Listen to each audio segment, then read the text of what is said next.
Bom dia, oração do dia! Hoje nós vamos falar sobre a graça de Deus é maior que a rebelião humana. Vamos falar sobre Adão e Jesus. Deixa o joinha no final para a gente aumentar o alcance nessa plataforma, beleza?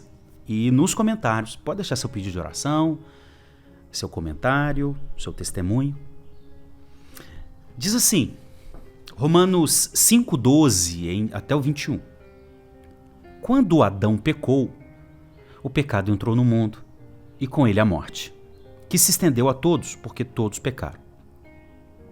É fato que as pessoas pecaram antes que a lei fosse concedida, mas, porque ela não existia, seus pecados não foram levados em conta. Até aqui. Percebeu? A prova de que o pecado alcançou todos é porque todos morrem. Essa é a prova. E antes da lei ser concedida, os pecados não eram levados em conta. Detalhe, aqui no versículo 13 de Romanos 5, não é que eles não eram levados em conta por Deus, eles não eram levados em conta pelos pecadores.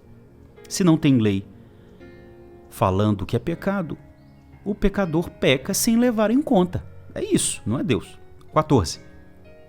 Mesmo assim, do tempo de Adão até Moisés, todos morreram, incluindo os que não desobedeceram a uma ordem explícita de Deus, como Adão desobedeceu. E aí Paulo deixa claro, olha, mesmo de Adão a Moisés não tendo lei, e mesmo os humanos não levando em conta seus pecados, né, pecando, porque não tinha consciência da lei, mesmo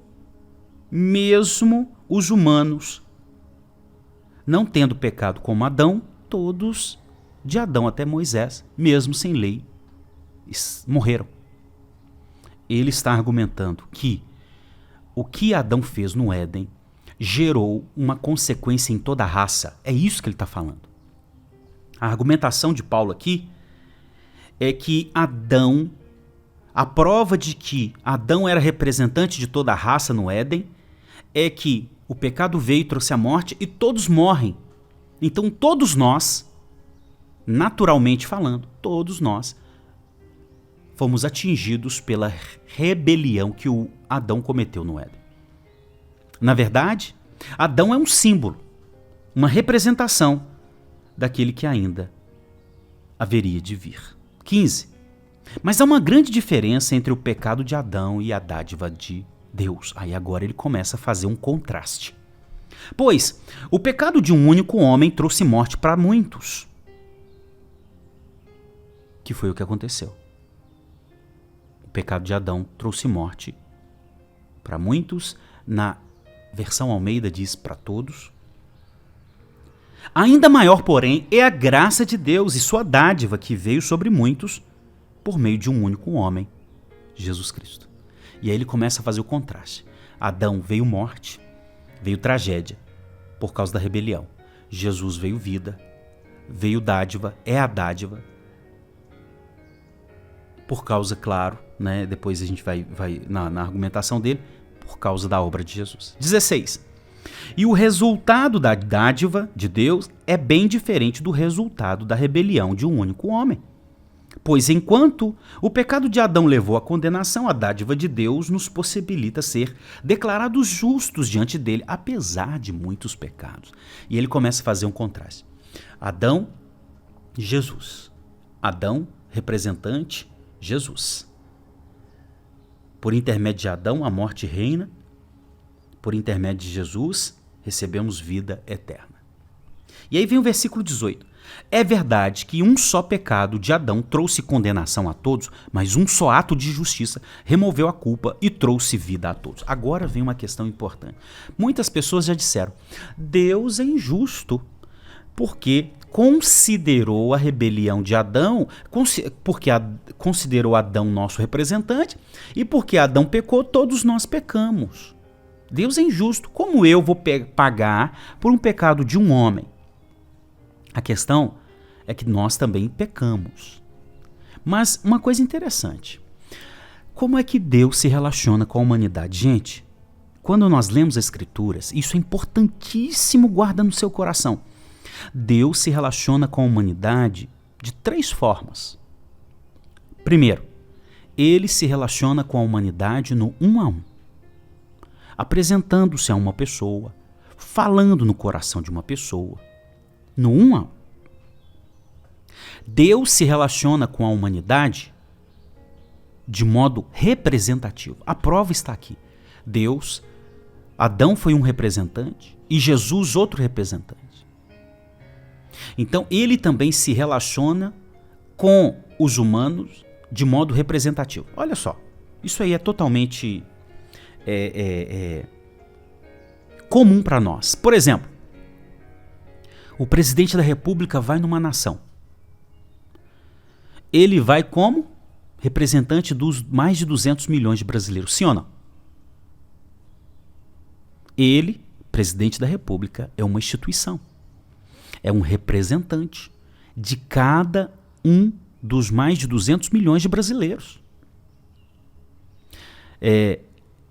Por exemplo, vou te dar outro exemplo aqui. Se o presidente da República, por exemplo, a Rússia, não é? A Rússia lá, milhões de habitantes. O representante deles, o Putin, decidiu entrar em guerra. A Rússia está em guerra contra a Ucrânia, por intermédio de um representante. Então, essa questão de representante para nós é algo que nós já vivemos, não é? Na República, na democracia representativa, o deputado que eu elejo é meu representante. Ele vai tomar decisões no meu lugar, no que envolve as questões do bem comum. Então, primeiro, Deus se relaciona com a humanidade do 1 a 1. Deus também se relaciona com a humanidade através de representantes. E Deus se relaciona, hoje Jesus é o nosso representante, e Deus se relaciona com a humanidade através de nacional, ou nações, ou corporativo. Você pode perceber que no Antigo Testamento, o Deus ministrando julgamento para as nações, para os povos. Para os povos.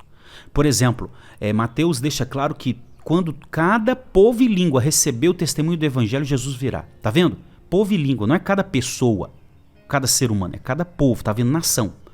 Então, esses 3 modos que Deus se relaciona. Então aqui, Adão como nosso representante pecou, todos pecaram. Mas Jesus, agora sendo o nosso representante, venceu, todos nós vencemos. Ele é justo, todos nós somos justos, porque agora ele é o nosso representante. É o que Paulo está dizendo em 18. Ele diz, é verdade que um pecado de um só trouxe condenação a todos, mas um ato de justiça de Cristo, que agora é nosso representante, removeu a culpa e trouxe vida a todos. 19. Por causa da desobediência a Deus, de uma só pessoa, muitos se tornaram pecadores. Mas, por causa da obediência de uma só pessoa a Deus, muitos são declarados justos. Aleluia, que Jesus Cristo é nosso representante, não mais Adão. 20. A lei foi concedida para que todos percebessem a gravidade do pecado. A lei não salva. A lei mostra a gravidade do pecado. Mas à medida que o pecado aumentou, a graça se tornou ainda maior. Por quê? Enquanto não tinha lei, os humanos pecavam sem ter a consciência da gravidade. Depois que veio a lei, agora os humanos pecavam com a consciência da gravidade. E aí, por isso que a graça aumenta. Ela aumenta não é em grau para nós, ela aumenta em consciência para nós. Nós temos mais consciência. Nossa, isso tudo eu pecava. Nossa, isso tudo Deus me perdoou. Não é que Deus aumentou o grau da graça. É que a consciência de que a graça aumentou, temos porque a lei revelou que o pecado ele é terrível. 21. Portanto, assim como o pecado reinou sobre todos e os levou à morte, agora reina a graça que nos declara justos diante de Deus e resulta na vida eterna por meio de Jesus Cristo, nosso Senhor. Então, aonde o pecado se mostrou forte, a graça se mostrou muito mais poderosa. Aleluia! Quem é seu representante? Jesus? Então, você crê nele? Seus pecados estão perdoados, você tem vida eterna. Desfrute disso. Vamos orar. Pai, obrigado. Nosso representante não é mais Adão. Não. Nosso representante é Jesus. Adão caiu no Éden, Jesus se manteve de pé no Getsemane. Sim, Senhor. no deserto, no Getsêmani, Jesus se manteve de pé. E ele nos representou.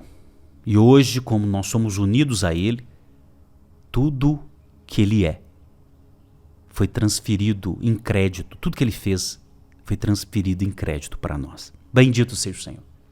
Bendito seja o Senhor. É por isso que a gente vive essa vida debaixo dessa representação de Jesus Cristo. Obrigado, Jesus. Seja glorificado. É por isso que nossa vida é uma vida dada a glorificar o Senhor. E que essa família que está me acompanhando, essa ovelha do Senhor, viva assim. Viva sabendo que o Senhor agora é o representante dela. Amém, amém e amém. Compartilhe com quem você ama, se inscreva se for a primeira vez. Deus abençoe e graça e paz.